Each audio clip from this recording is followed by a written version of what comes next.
আপনার কাছে কিছুই নাই। নির্দিষ্ট সময় পর্যন্ত আমরা রুহের জগতে ছিলাম।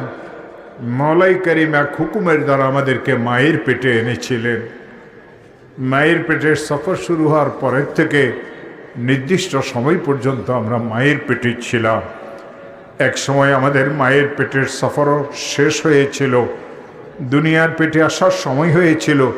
ঠিক যেই মুহূর্তে আমরা দুনিয়ার পেটে এসেছিলাম, আমাদের দাদিরা, নানিরা, খালারা, ফুফুরা, কোনো লেডি ডাক্তার, কোনো ধাত্রী আমাদেরকে আমাদের মায়ের পেট থেকে বাহির করেন নাই। কোরআনে কারিমে আছে, আমার আল্লাহ ইরশাদ করেন, আল্লাহু আখরাজাকুম মিন বুতুনি উম্মাহাতিকুম লা তা'লামুনা শাইআ। আল্লাহই তো তোমাদেরকে তোমাদের মায়ের পেট থেকে বাহির করেছেন, এমন অবস্থাতে তোমরা কিচ্ছুই জানতে না। ক্ষুধা লেগেছিল,